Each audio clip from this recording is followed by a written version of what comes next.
Skeet Reese is our leader after one day of fishing at the Citgo Bassmaster Tournament Trail Western Open here on Lake Mead in Nevada, the largest man-made... Tommy, let me stop you here a second. He was having trolling motor problems. What? He really was. Here, what? Stop this. Stop. Now, let's back up. Listen to him. You lose power? Yeah. Well, he is having some kind of problems. Hey, he's the leader Turn it on here. of the event. It cannot be out on Lake Mead without a trolling motor. What now? No, not on Lake Mead. No. Well, that won't work. That's not cool. That's not cool. Gonna have to change rigs or get it fixed or do something. You know what? They should have checked the battery. Well, they got the hammer out. They should have checked the power. Normally, when my trolling motor doesn't work, my battery's dead. Just put her in there. Don't these guys religiously charge their batteries every night while they're sleeping? I don't know, but Skeet, he's going at it, isn't he? They're taking it all a million pieces. They'll never get it back together. That's another problem for him. You got to be kidding me. Yeah, you got a power problem. I told What? you. What's the battery? Boy, he is delaying us, isn't he? We're ready to start this show. We got guys out fishing. Come on, Skeet. All right.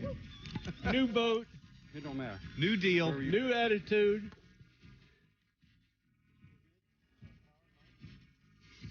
Now. As I was saying, the Citgo Bassmaster Tournament Trail Western Open on Lake Mead in Nevada. I am Tommy Sanders along with Jerry McInnes. Lake Mead, the largest man-made reservoir in the United States. If you take a drink of water in Disneyland or in SeaWorld in San Diego, it's coming from this lake 300 miles away. So much water, enough to cover the state of New York with a foot of water, although maybe not this week. It's a good ways down, and these guys have got their work cut out for them. But we do know that our leader coming into day number 2, Skeet Reese, is back in business. Looky there, sports fans. All right. Number one, he ain't a giant, but you know what? I'll take 5 of them and be tickled to death. Let the games begin. We're running. Let the games begin, boys. We're running. Hey, you bet. Good job. All right, there's number one. One That down was the one we had to go. start with. Lake Mead is just such a deep, clear, rocky reservoir. There's a lot more finesse tactics involved. But you know what? Lake Mead also has some stained water and some shallow bushes that, you know, you can almost do anything here. You can flip, run spinner baits all day, or you can catch them out in about 40, 50 foot of water. Not a giant, but Back out to the lake, Skeet Reese once again, and hey, fish number 2. So it wasn't a perfect start, but hey, he's got it going now. thank you very much. 2 down, 3 to go. Skeet Reese is well underway. How are the guys going to work it this week? How are they going to fish Lake Mead? Let's talk to a fellow who's done very well on the Bassmaster Tour, Brett Height. It's pretty textbook pre-spawn pattern. It's secondary points, you know, halfway back in the coves, in your main creek arms. It's you know, it's all those little points where they kind of move up and sun themselves to get warm and find that warmer water. I'm actually fishing up in the Virgin River where there's a very big population, probably the biggest fish in Lake Mead. Here's our first look at Jack Sykes of Huntington Beach, California. After the first day's fishing, Jack was in 4th place. He had a good start, didn't he, Tommy? I'm telling you what, and he's fishing in deep water. You can always tell a guy's fishing deep when he sets a hook and the fish is right underneath the boat when he hooks it. Yeah, I guess that's right. I never thought of that. Very vertical and probably, I'm guessing between 25 and 40 feet. And if he's not fishing with a drop shot, I would be surprised. A lot of these guys will be doing that. But we'll see some other techniques, too, as well. This is such a beautiful lake. I know you keep saying that, but the water is so clear, man, and it makes a different fisherman out of you, Tommy. Well, it certainly does, especially if you come from some place like Florida or Tennessee. It's nothing like that at all. You know, it's a little different out here. We're fishing a lot clearer water. We're fishing a lot more, a lot smaller caliber of fish. You know, except for the Clear Lake and Delta, we have a lot more spotted bass. We deal with a lot more smallmouth bass up in the Columbia River and whatnot. And for the most part, you know, up here it's a little bit more of run and gun. We don't have the big pods of fish we do back east. You know, you go back east and you have a large amount of fish per acreage, and out here you really have to travel a lot more and hit a lot more spots. Skeet Reese again. He's been to the Classic. He knows what a big show that is, and he's got a great opportunity at this tournament. Oh, and keep the net. Don't dig the net down that deep. There we go. Thank you. Well, out here in the West, you got the 4 events, and you got 4 guys going to the Classic. And right now, the standings could be anybody. I mean, Aaron Martins and Kota Kiriyama, they're in first and second. And, you know, you got a bunch of guys sitting right there. The points are real tight. But, I mean, a tournament like this is you can go out and blank one day or blank 2 days and drop way off the standings. Or you can become, you know, be a zero and become a hero real quickly by catching a nice bag of fish. Breathtaking picture postcard stuff from Lake Mead, not too far from Las Vegas, Nevada. We began in the Western Division, of course, up in the state of Washington on the Columbia River. Then we moved to California, Lake Oroville, had a perfect tournament there. Really, really nice fishing there.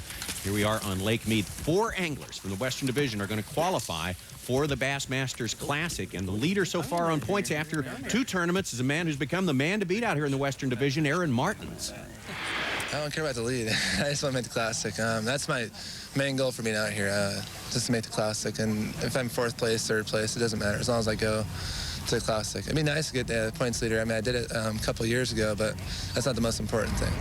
I think the most important thing in our weigh-in after day number 2 was this guy, Rob VanderCoy, 17 pounds, 1 ounces, jumped him from 56th to 3rd place in the standings. Here's Brent Erler. He caught 8 pounds and 10 ounces on the second day. That kept his 2nd place spot intact, and just barely behind Skeet Reese. Skeet, are all of these fish coming from one spot? Today it's one general area. There's a definite pattern to it, and I just run the pattern. There might only be 20 or 30 little spots like it, but I just run the pattern, and the bite gets better for me later in the day as the fish pull up and key on the structure, and I'm able to pinpoint those fish a little bit easier. Bring me a limit tomorrow. You're going to win this thing. Odell, I catch 5. That's all I know.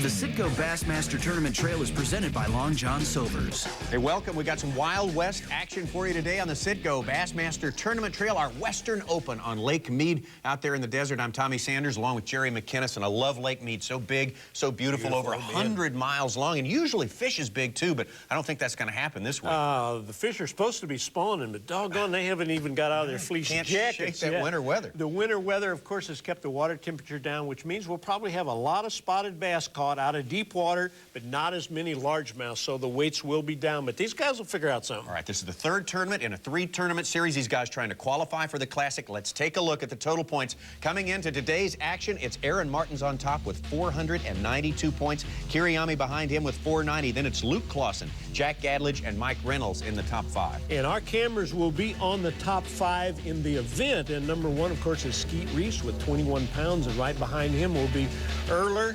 VanderCoy, and VanderCoy is a real interesting story, and Height is in 4th place, and Kiriyama is in 5th place. So those are the 5 guys we'll be covering. But Tommy, the real story here is that VanderCoy yesterday, amongst all this tough fishing, caught 17 pounds and 6 ounces. Big Friday, yeah. And we have to figure out how he did that. Basically, I pitched and flipped a zipper worm.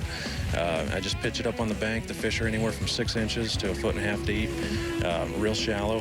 When you set the hook on the fish, there's no depth for the fish to go deep, so they come straight to the top or they go straight out. I had one today, it was about a 4-pounder. I set the hook and he went underneath my boat. I could hear the weight hitting the bottom of the boat, and I had all I could do to pull it back out and get my partner to net him. So you really have to horse them because they want to get the best of you if they can. So it's a lot of fun, real exciting.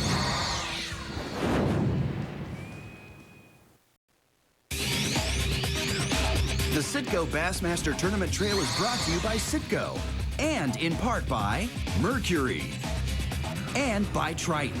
Welcome back to our Citgo Bassmaster Tournament Trail coverage of our Western Open on Lake Mead near Las Vegas, Nevada. Everybody's wanting the sun to come up because it gets cold at night this time of year out in the desert. We're at Colville Marina as we head into this final championship day. Skeet Reese on top trying to hang on to a slim lead, about a pound, over Brent Erler. Sometimes these fish are, you get them, you know where they should be. You move down the bank about 20 yards and you catch them. So I'm gonna start moving down here in a second. See if I can get it to bite. Right here's this ledge. It comes right out.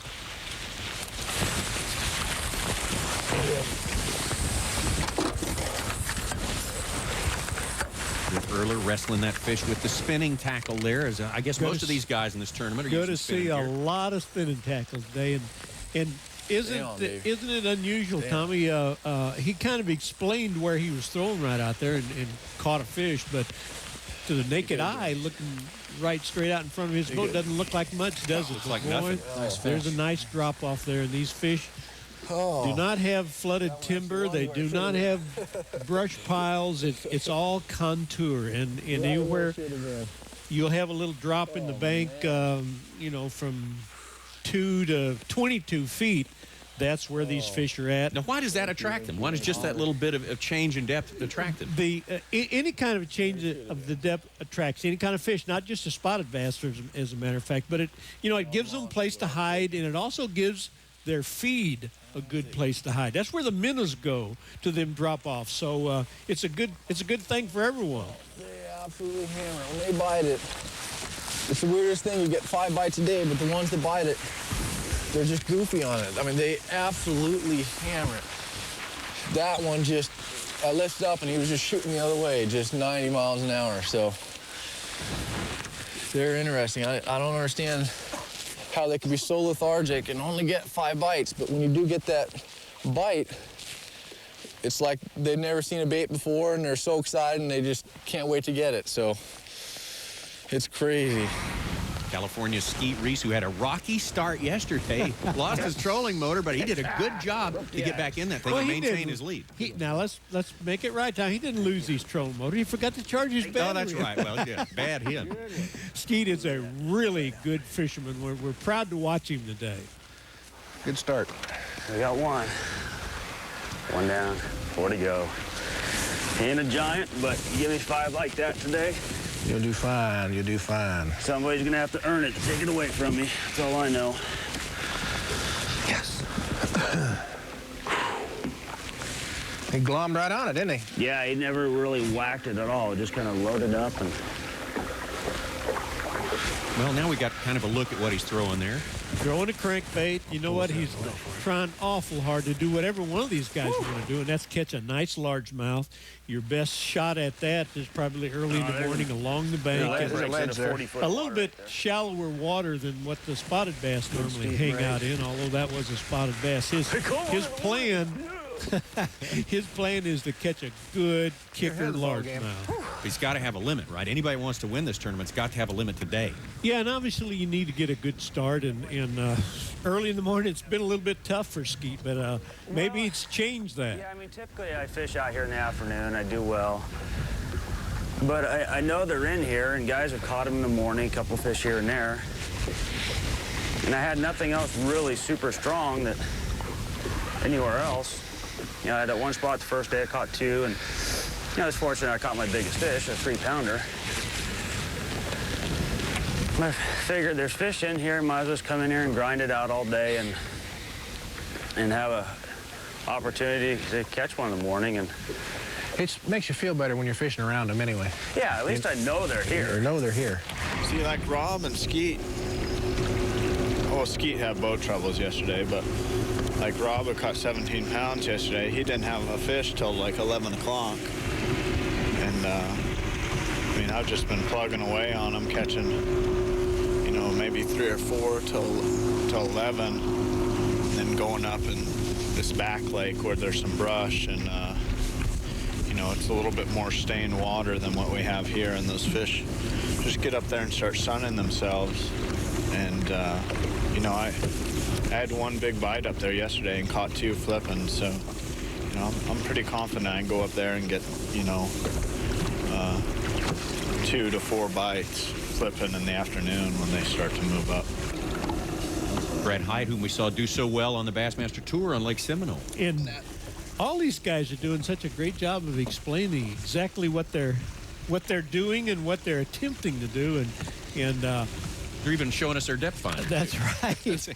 I don't know if anybody realizes it or not, but these guys have definite game plans going into every day. They've worked hard at it.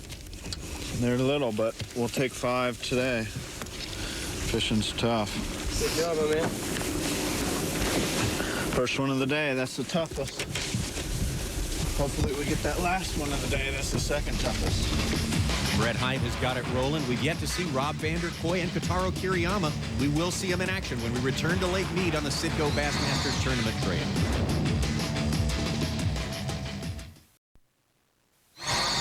Going too. No, it's not going. All right. Yes. Yum, yum, yum, yum. He's not going to eat that thing, is he? Kotaro Kiriyama, who is actually second place in the point standings in the Western Division, coming into this tournament just a couple of points behind Aaron Martins, and this is our first look at him today. And he's had a great a year so far, and he was in the Classic last year. Like, that was it. 4 more like that. I mean, okay.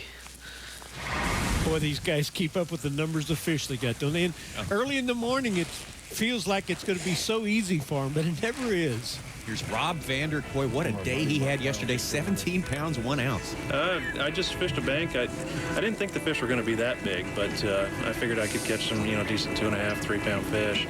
And, just one of those days. You get 3-4 bites that you really need, so it's pretty cool.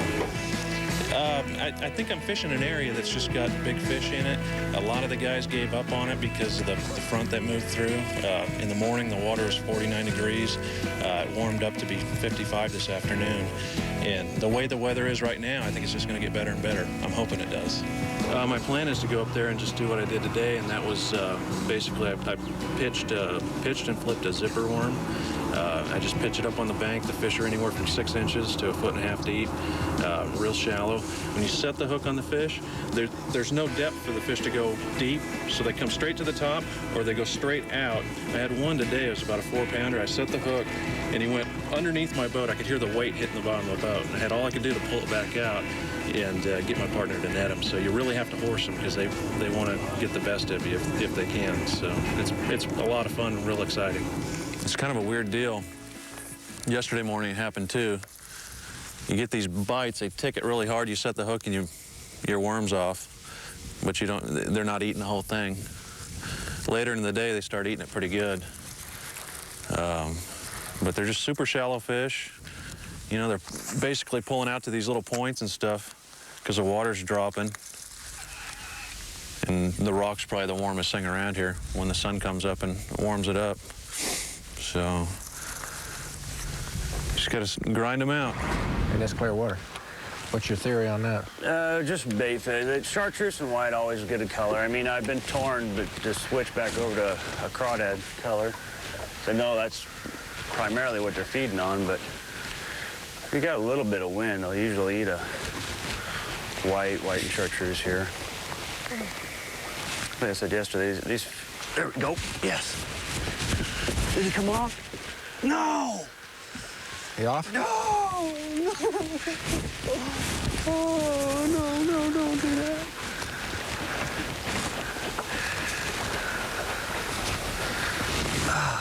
You got a wiggle out of him, huh? Yeah.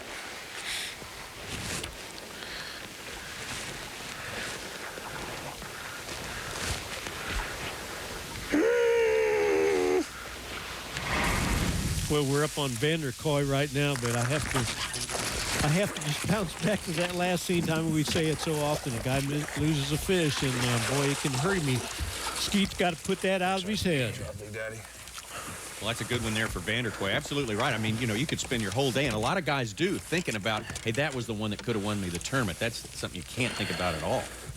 That's what you call a hook set. That was off the magic rock. Last year, the way I fished was going up into the Overton Basin and flipping bushes in the muddy water. And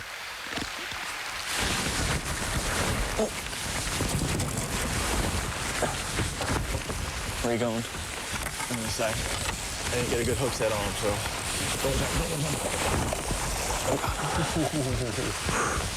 Oh, that's a nice one there. Oh, man.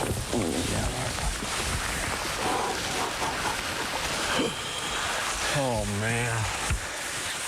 Nice fish. Oh, I didn't get a good hook set on him. That scared me.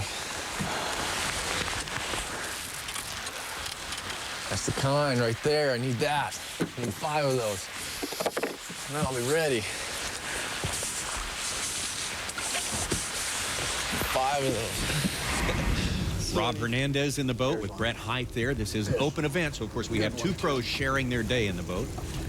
And Height in the front of the boat has got a opportunity to win this event. So normally the guy in the back of the boat will kind of let him have Not his way, always. fish his water. Not all the time, but he doesn't have to, but he can go ahead and catch his fish and help out. Hold on. Oh, no. You got the line. Oh, my God, dude. Come on. Dude, here, just grab the fish. Here, don't touch the line. Don't touch the line. Oh, my God. Oh. He bolted under. Did it just come out? No. That's a nice one right there.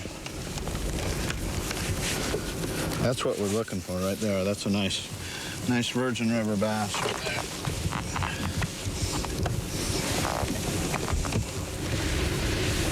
Get a couple more like that, you guys are gonna see the Skeet Reese dance, you know? Better watch out, you know? Brett doesn't know that Skeet's not particularly thinking of dancing right now. Right now, he's probably still in the back of his mind that big largemouth that got off. And as you said, Jerry, he's got to catch himself a big largemouth today to win it. You off? No! Oh, no, don't do that.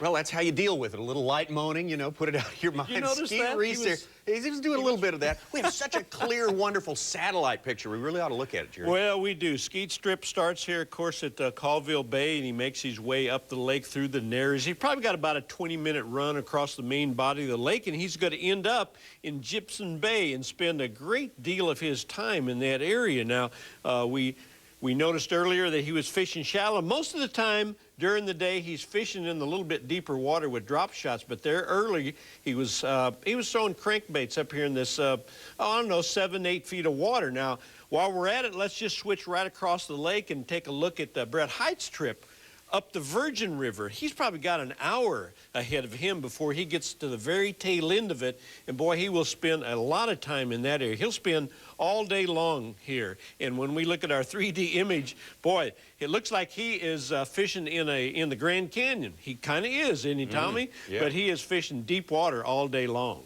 All right, and Brett Height still, I think, a little bit wailing on his partner there, Hernandez, about the net job. Yeah,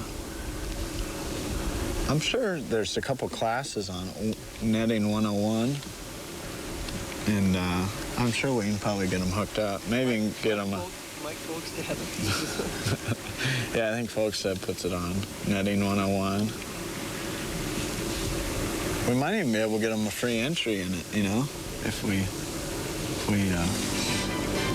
get him going on it and show him the footage that he had, you know, and then show maybe like an after. Get it. Next tournament, get him a little coverage on the after shot. Maybe it clear like him netting a couple fish.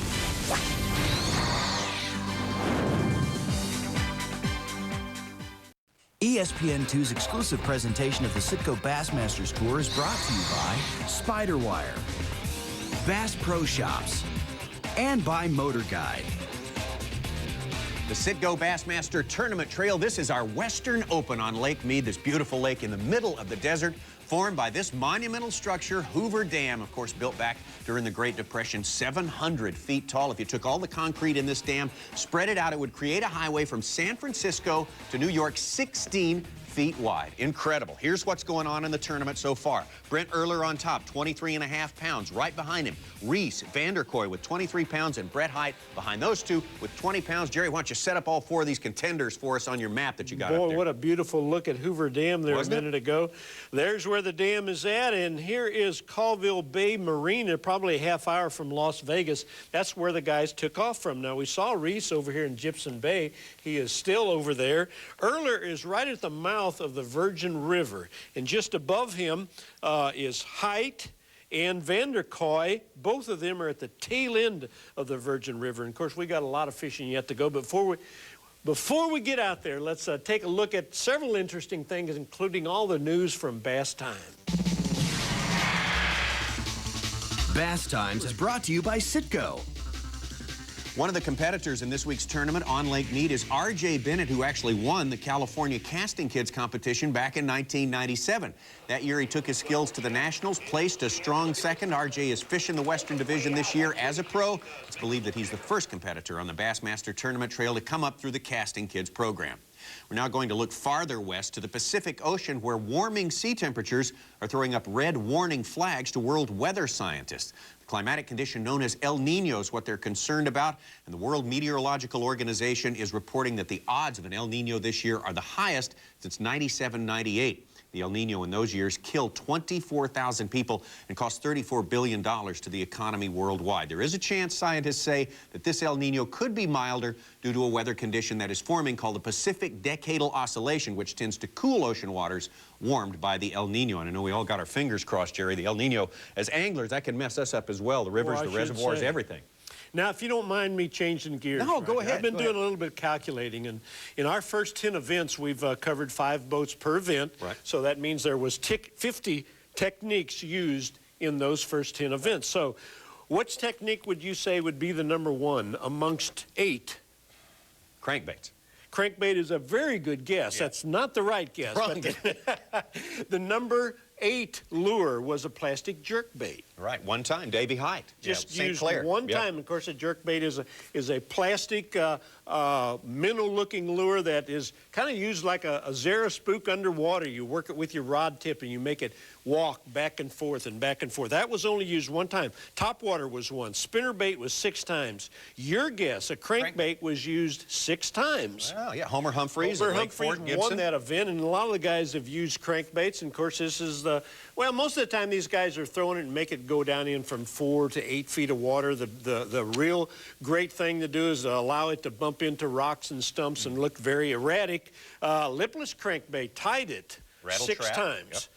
Flipping was used 7 times. Now, #2 was the drop shot. You'd have thought it used more than 7 times. It's won a bunch of times, I know that. We've featured it a lot, but the #1 technique that we've had in our first 10 events, and of course a lot of this depends on the season, but the #1 was a Carolina rig. Carolina rig. Used 16 times, if you can believe that. And of course, a Carolina rig is where you rig yourself up with a lure on the tail end of your line, and your weight is probably 24 to 30 inches above that. The plastic lure is usually a French fry, a worm, a lizard, and whatever lure you use, you work it very slowly across the bottom. Yeah, Carolina rig so far, but a lot of guys today are using the drop shot rig, including Brett Height. Whoa!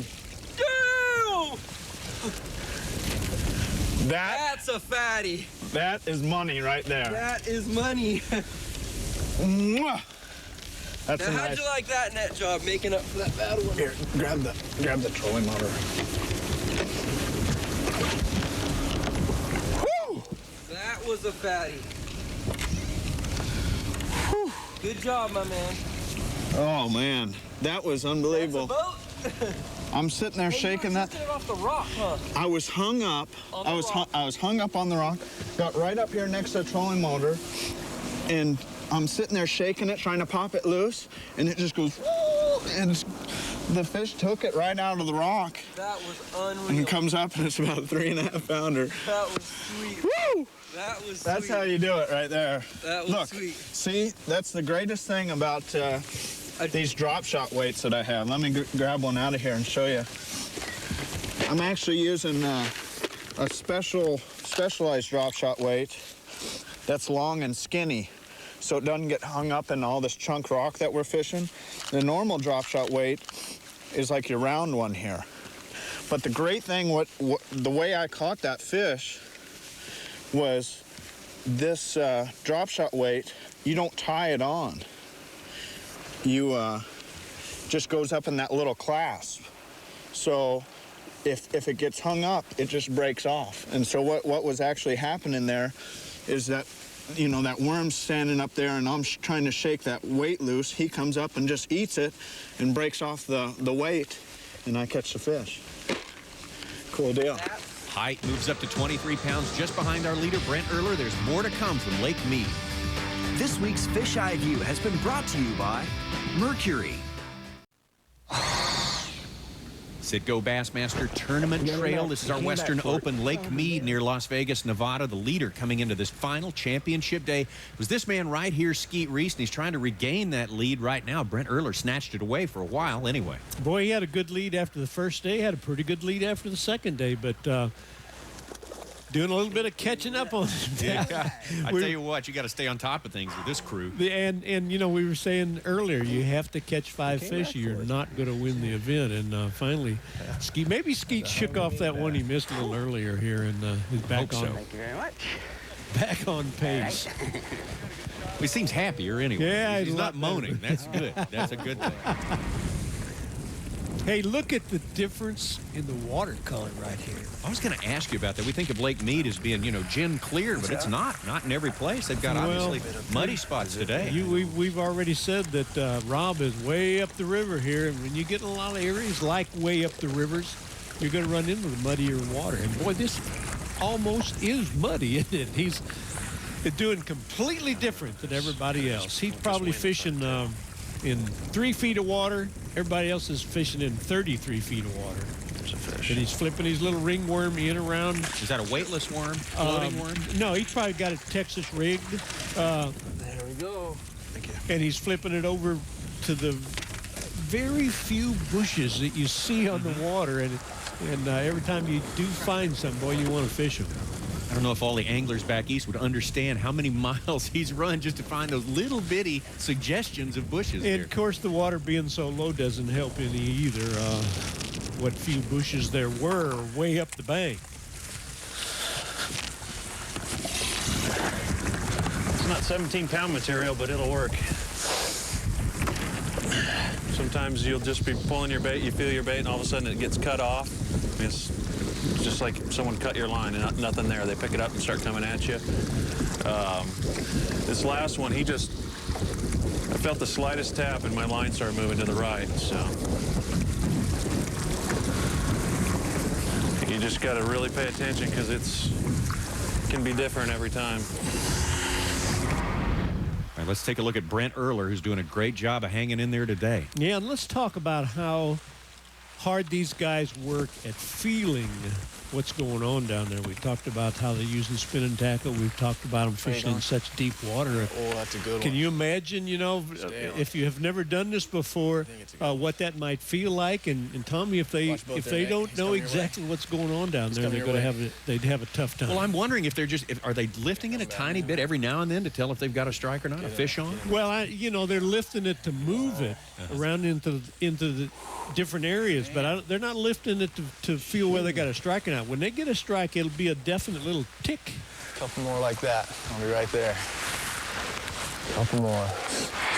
Nice fish. Brent Earler's found himself a little box canyon to fish out of there. It's kind of a neat place. Show us on the map there. I can do that. In fact, I'll show you Rob VanderCoy and Earler's spot. Earler in yellow, right? That's who we're going to track first. Right, and we'll look at the Colville takeoff spot. We're going to head up the Virgin River through the Narrows again into the main body of the lake. Not too far up the Virgin River is where we're going to find Earler now. He is back in Miners Cove, Tommy. Yeah. It's nothing more than, boy, just a little deep canal. Going to spend a lot of time in that area. When we get back on the Virgin River, though, we go way to the tail end of it, and this is where VanderCoy is fishing, and this is going to look familiar to you right here because here is where Height is at. Oh, yeah, he's just past him. And then he is, as you can tell, fishing real shallow water. Now, the difference between him and everybody else is he's fishing for largemouth, and Earler is fishing for spotted bass and doing a pretty good job at it. He's doing excellent so far.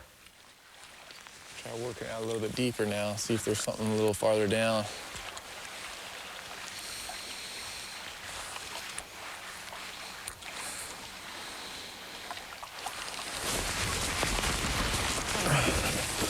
Stay on there. That's a good one. Get him early, get him early. Oh, man. I'm about getting caught up in there, trying to get over here.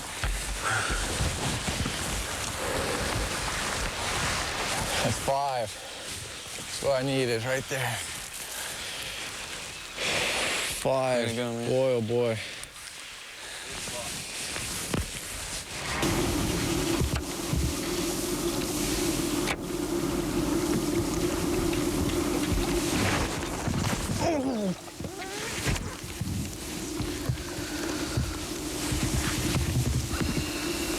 That had to be something with some size to it there, I would think. Some more emotion. If it was a fish, which I assume it was. Oh, that was. Boy, he hooked that fish for a minute. Remember, he talked about earlier going up in that off-color water and catching a bigger fish. Boy, he did it. He set himself up, got all ready, and then lost the fish. Okay, back over to Brent Earler's got one on. Boy, he's really working them little spots over, and they're not little spots either. They're pretty good size. Cool. It's sometimes very easy to catch a lot of spots in the, say, the 10 to 14-inch class. Boy, when you start getting 2-pound fish and 2.5-pound fish, for sure, man, that's a chore. Guess there was one there. Al Smith, director of the BASS Federation, is here with us again in the studio. And Al, the Federation members, really the foundation of the organization, very visible around tournament time, Bassmaster Classic time, but all year long, Federation members are working to protect this sport that we love so much. That's correct. That's correct. Well, as we talked about before, the Federation is truly a three-legged stool, and one of those legs that holds that stool up is conservation.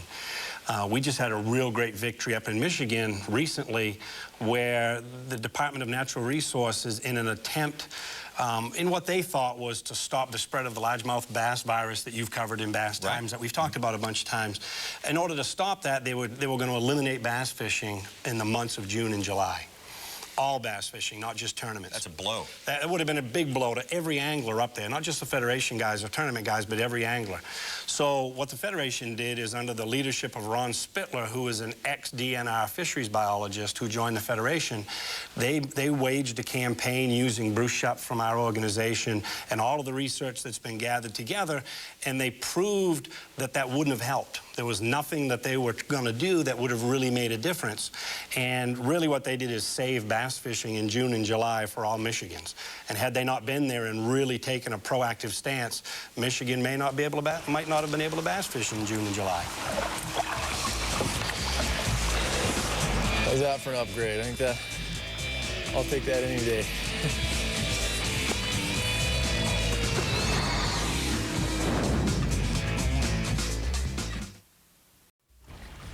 The sun is high in the sky, and we're about to run out of time here on Lake Mead, the Citgo Bassmaster Tournament Trail. This is our Western Open, and right now we've got Brett Hite, Skeet Reese, Rob VanderCoy, and they're all chasing our leader at the moment, Brent Earler.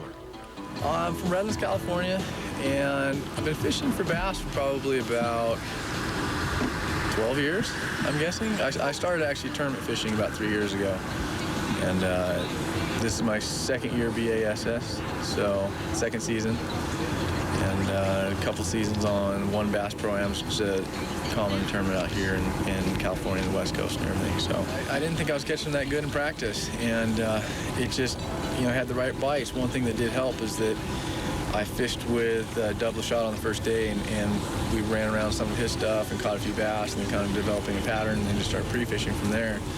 And that's how I caught some good weight on the first day, and it kind of clicked that that's how the fish were doing. I was catching them that way on a different part of the lake, and it's just a basic pattern, just running and hit stuff you've never seen before. On any given lake, I think there's got to be several patterns that can win, and I think it just depends on who gets on it and finds it. I don't think there's one necessary pattern that's really going to hold, that's only going to win. It's going to be 4 or 5. So keep an open mind and hopefully catch them. I really hope Skeet and Rob have hard days today. It's bad to say, but I hope. Make it easier for me. We know, of course, that Skeet Reese has not had the kind of day he would have drawn up on paper, that's for sure. Well, I should say. And Tommy, isn't it interesting that as those guys compete, and this is the way it always is, but you might not think much about it, they never know what their chief competitor is doing. They have no idea what the results are, what's going on in the lake. So they're kind of in the dark. Good fish. Four down, one to go. Dad, you want to throw me the live well for me? Thanks, bud. So looking up. Thanks. Yeah, babe.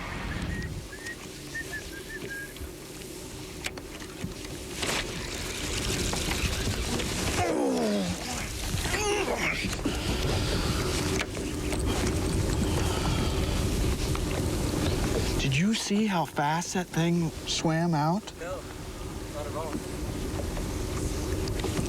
Oh my gosh. Would you see your line just start taking off? No, dude. Don't. I set the hook, and I mean, I was reeling as fast as I could, and he was already out to the trolling motor. Fish. Good job, Robbie. Oh! Can you believe that? Yeah, baby! Unbelievable on the spinnerbait. Is that not something? It's crazy. Crazy. Yeah, VanderCoy. I'm going on your worm. Is that not something? I didn't believe it. I ain't throwing a spinnerbait up here in 2 days other than one little, little bit. Unbelievable. On there, baby. I need you. Where's he at? Stay on. Don't jump. Don't jump. Don't jump. Just keep it down. Come right to the net. Oh, that's a good one. Going down. That's a good one there. Stay on. Come on. Stay on. Come on. Come on. Get in there. Get in there. There you go. Yeah. Way to go, man. Oh, I couldn't have asked for a better day. You're on fire. No, I've asked for a better day. Great job, brother.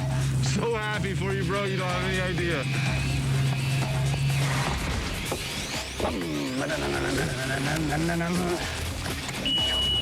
Well, kids, we got 4. Don't think it'll be enough, but we're going to find out. Well, we'll know all in just a moment or two. It's almost weigh-in time. Will Brent Earler be able to hang on to his lead? Rob VanderCoy with that last-minute charge? Will Skeet Reese be good enough with just 4 fish? Stick around.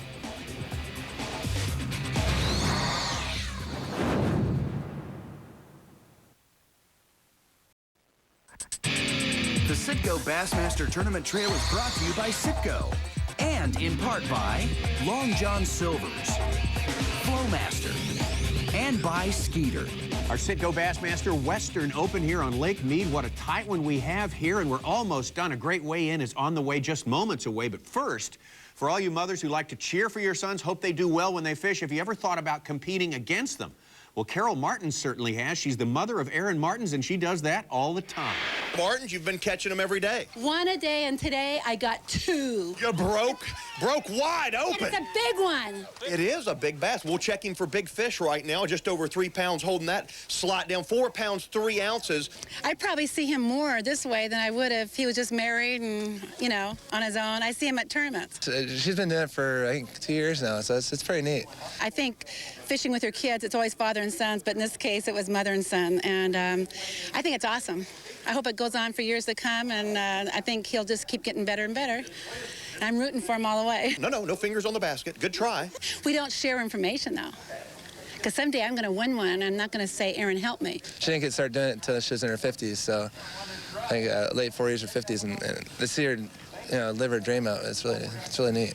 Pick him up, Carol. Let's get a photo right here. Charles Beck needs a shot for Bassmaster Magazine. Get him and hold him up. And Jay, slide that basket on out of the way there so we get that full-length shot of the bass without any problems in the background. Oh, don't do that. Oh, I think he would just faint or be the happiest kid on earth if I won a tournament. So, yeah, he's rooting for me. Well, keeping it in the Martins family, Aaron today weighed in a nice limit, 9 pounds and 12 ounces. A good day for him as he moved from 10th place all the way up to 5th, and meanwhile solidified his lead in the Western Division. It's been a great week on Lake Mead for the Martins family. And Rob Hernandez did not win the flashback with his netting job. However, his partner, Brent Height's big fish of the day is the flashback. Today's flashback has been brought to you by Long John Silver's. Now, among the 5 anglers that we covered today, only one of them really struggled. Kotaro Kiriyami actually did the opposite of Aaron Martins. He slipped from 5th place down to 10th, but the other 4, what a great show they put on for us. And I think we've waited long enough to see who our winner on Lake Mead is going to be. Well, Brett Hite, you saw the big fish he had in our flashback, but he busted off that other good fish. Could have been the one that made the difference. Only 23 pounds, 9 ounces for Brett Hite. Brent Erler did a good job. Very efficient fishing today, and a good total, 29.09. Skeet Reese, another angler who had his troubles today. Only 4 fish. It's not going to be enough to catch our eventual winner. We're going to see Rob. I have a chance to win this thing. VanderCoy from Arizona, folks. Rob, what place were you yesterday? I was 3rd, fish. 3rd place. How many do I see? We got 4. 1 shy of the limit. Are they big enough to win it? Watch the weight for VanderCoy. 10 pounds and 1 ounce. 10-1. Our champion, Rob VanderCoy.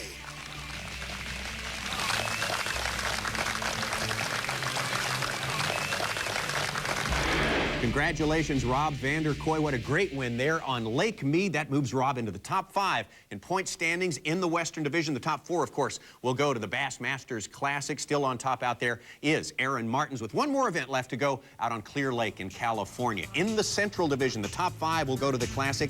Todd Faircloth and Stephen Browning hold down positions 1 and 2 in the Central. And in the East, it's Danny White and Chris Daves, where also the top 5 go to the Classic.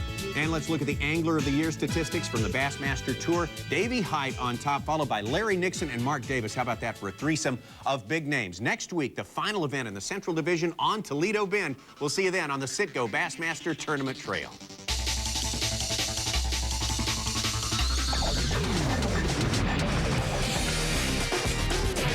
This has been a presentation of ESPN, the worldwide leader in sports. For more, log on to ESPNOutdoors.com.